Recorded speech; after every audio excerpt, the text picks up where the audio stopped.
Man, the landlord of One Chance, One Life TV. Yeah. So explain the feeling of creating your song Indictment Papers, then being picked up by the feds a couple weeks later. Right. Well, backstory on that.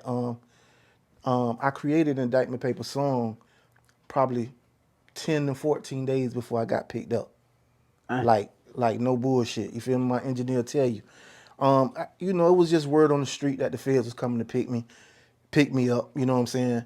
And then of course, I got the deal with CTE.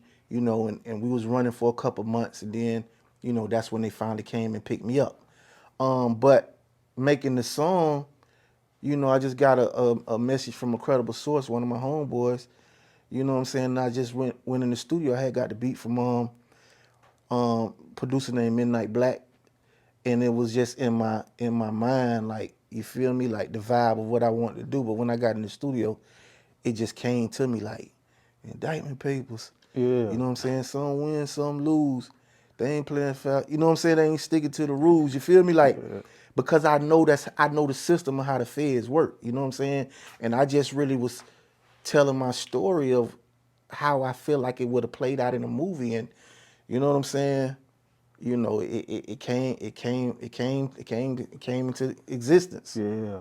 So relive the moment of fighting for your life with the feds and not receiving no help from your former label, CTE. To be honest, bro, I really wasn't worried about receiving no help from them at all, because my support system between my sister, my man C. Wakely, you know what I'm saying, all my homeboys, like, you feel me? Like, I was showered with love, and I just really asked God to allow them to be a vessel. You know what I'm Right. saying? Like, I didn't have that on my mind the whole time I was locked up. Like, my spirit was so calm, you couldn't even believe it. You know what I'm saying?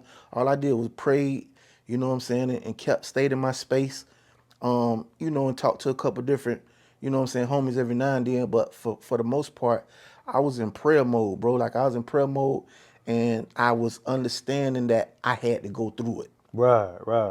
Yeah, that's for a real. bigger reason. That's real. You know what I'm saying? Yeah. So speak on the loyalty that Wendy Day showed you during your CTE days. Right. Wendy has always been a personal friend of mine, close friend. She did something that she hasn't done for any other artist. Maybe two or three other artists in her whole career. And that was go on the road with me for my promo tour. Right. You know what I'm saying? We had 2 rooms. You know what I'm saying? I had three, four guys with me, and her. You know what I'm saying? So we had 2 rooms. Her and my cameraman at the time, No Key. They stayed in one room, and me and my niggas, we stayed in another room. She was in the trenches for real. Like, Yeah. you feel me? And I'm forever grateful for her. You know what I'm Right. saying? She did some things for me, that most artists will pay for. You know what I'm saying? And the experience along the way was just, it was real bonding. Yeah. That's real love.